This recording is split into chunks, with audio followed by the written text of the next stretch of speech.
Pastor, muito obrigada por ter aceito o nosso convite para debater sobre um tema que gera muitas dúvidas, né, entre o povo. É um prazer estar aqui mais uma vez e poder contribuir com esse esclarecimento que é importante. Vamos começar o nosso bate-papo entendendo o que é a salvação, pastor. Olha, nós podemos conceituar a salvação sobre dois aspectos. Primeiro, a salvação pode ser definida como libertação. Aí, a pergunta seguinte, possivelmente, é libertação de quê, né? Libertação do jugo do pecado, libertação do jugo de Satanás. O homem, quando ele desobedece a Deus, já no Jardim do Éden, ele permite ali que Satanás adentre num espaço que era dele, que Deus destinou para ele. E o homem perde ali a liberdade de reinar nesse reino que Deus entregou para o homem. E aí o homem passa a ser subjugado pelo poder das trevas, infelizmente. E uma vez que ele cede e comete pecado, ele também passa a ser escravo do pecado. Então, quando Cristo veio, ele veio exatamente para isso, libertar o homem do jugo das trevas, de Satanás, e da escravidão do pecado. Então, nesse aspecto, a salvação é libertação. O outro aspecto é salvação da ira. A palavra de Deus, por várias vezes, fala a respeito da ira. Que ira? A ira santa de Deus. Como assim? Deus tem ira? Sim, Deus tem ira. Uma ira santa que vai ser derramada sobre toda a humanidade, sobre toda a terra, nos eventos que nós conhecemos como os eventos escatológicos, que estão narrados no livro de Apocalipse, principalmente. Dos quais muita gente tem medo. Exatamente. É porque ali é que vai haver o grande julgamento. Independente de religião, as pessoas que leem a Bíblia sabem que Cristo veio, morreu, ressuscitou e foi elevado aos céus. E que há uma promessa na Bíblia, para quem crê, que ele vai voltar. E quando ele voltar, ele não volta mais como homem, para sofrer, porque ele já sofreu. Agora ele volta como rei, como soberano, como Deus. E volta para resgatar, retirar o seu povo, aqueles que o aceitaram como Senhor, como Salvador, e ao mesmo tempo para estabelecer um tribunal de julgamento para aqueles que o rejeitaram. É o momento de acerto de contas. Então, quando falamos de salvação, nós falamos no aspecto de libertação, libertar o homem do pecado e do jugo de Satanás e salvar, absolver da ira de Deus. Pastor, como obter essa salvação? Não há salvação em nenhum outro. Nós podemos ver no capítulo 4 de Atos, no versículo 12, que está escrito que em nenhum outro há salvação, porque debaixo dos céus nenhum outro nome também é dado para que os homens tenham salvação a não ser por Cristo Jesus. Também nos ensina que Cristo é o único caminho. E ele mesmo falou de si, dizendo: eu sou o caminho, a verdade e a vida. Ninguém vem ao Pai, algumas traduções diz vai, a mais correta é vem, ao Pai senão por mim. Quer dizer, é a única forma. Também define a salvação da seguinte forma: pela graça sois salvos, mediante a fé. Isso não vem de vós, é dom de Deus. É grato, é de graça, é dado por Deus. E o ser humano, cabe ao ser humano, cabe a nós aceitar aquele sacrifício de Cristo como a nossa salvação. Então, o meio é Jesus Cristo e o único. A salvação, ela independe de religião? Sim, porque não há nenhuma menção à religião. A religião é no sentido de religar. O que aconteceu? Deus tinha com o homem uma comunhão. Nos primórdios, quando Deus criou o homem, foi para ter com ele uma comunhão, um relacionamento. E Deus se relacionava com o homem como nós estamos nos relacionando aqui, de conversar, de estar presente. E o que afastou o homem de Deus foi o pecado. E continua afastando até os dias de hoje. O que faz divisão entre a humanidade e Deus é o pecado. E só há uma forma de religar. Então só há uma religião, só há um caminho, é Jesus Cristo.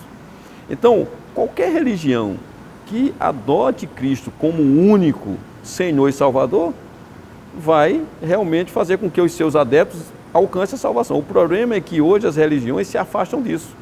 E cada um quer criar o seu caminho. Qual é a diferença entre aceitar Jesus e tê-lo como Senhor? O que acontece é que a palavra nos ensina que nós devemos aceitá-lo como Salvador e Senhor. Quando você o aceita como Salvador, você está aceitando que o sacrifício que ele fez na cruz do Calvário foi pelos seus pecados, foi pelos meus pecados. Então, quando eu aceito, Senhor, eu aceito que o Senhor morreu por mim, morreu no meu lugar, porque quem deveria estar ali, dado a minha vida de pecado, seria eu que deveria estar ali. Mas não é suficiente somente aceitá-lo como Salvador.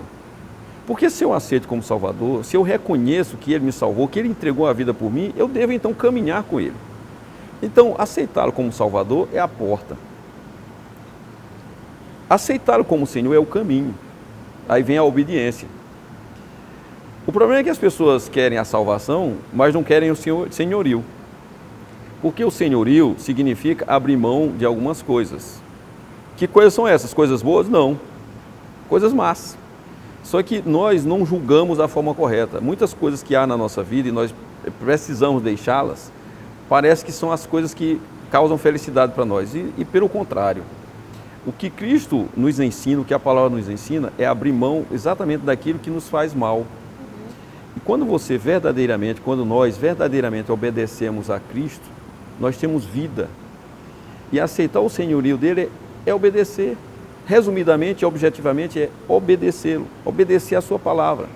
Então quem aceita Cristo deve caminhar com ele em obediência. Uma vez que você aceita Jesus, você já está salvo. Porém, na Bíblia, existe uma passagem bíblica que fala que o pecado faz separação entre eu e Deus. Sim. Então, à medida em que eu estou em pecado, eu perco essa salvação? Uma comparação grosseira, mas acaba sendo válida no comportamento das pessoas hoje. Que é assim, não, eu aceito Cristo, vou para uma igreja e aí eu posso fazer o que quiser.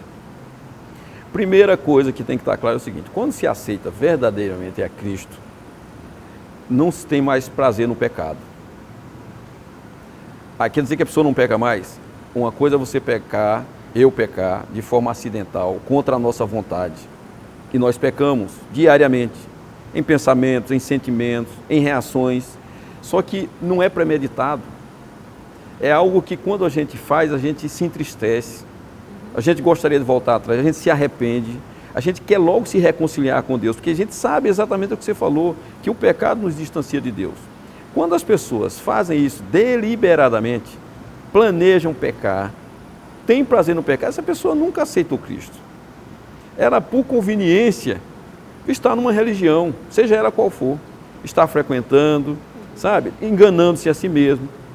Então, quando se aceita Cristo, a primeira coisa que acontece na nossa vida é uma verdadeira conversão, é um novo nascimento. Há uma mudança de pensamento. Exatamente, de visão de mundo. A cosmovisão muda, você passa a ver o mundo com os olhos de Cristo, querendo agradar ao Senhor. Então, quando as pessoas falam, não, aceitou, pode fazer, isso não é verdade, não é bem assim.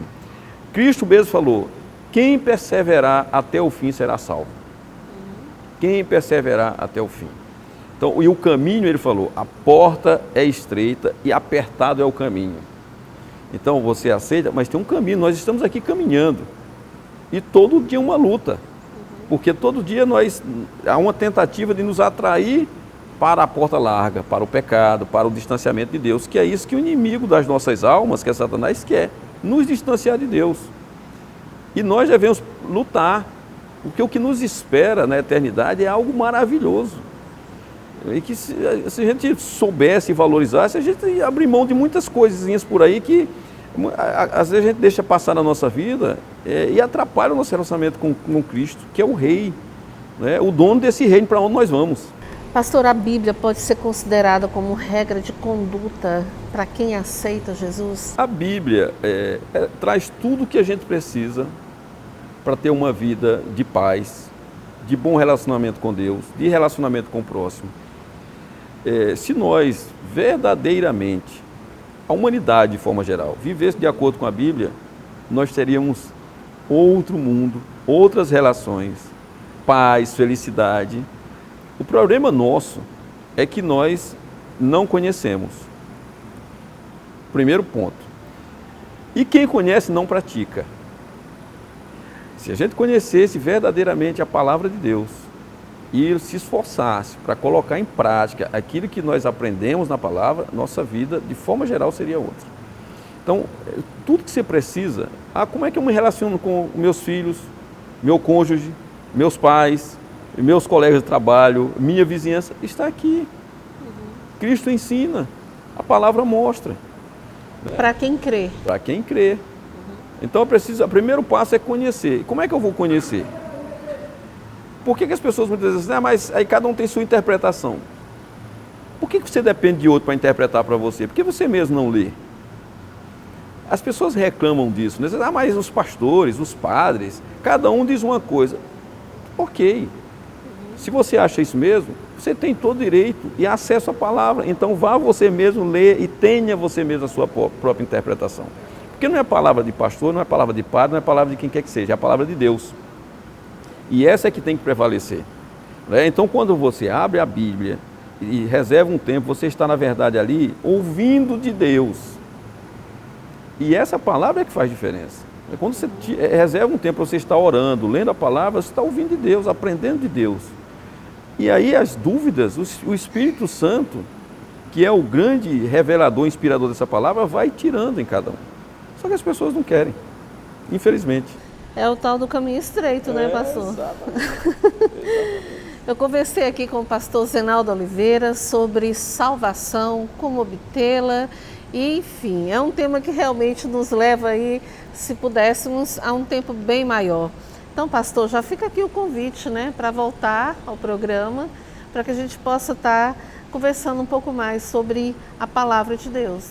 Que é maravilhosa.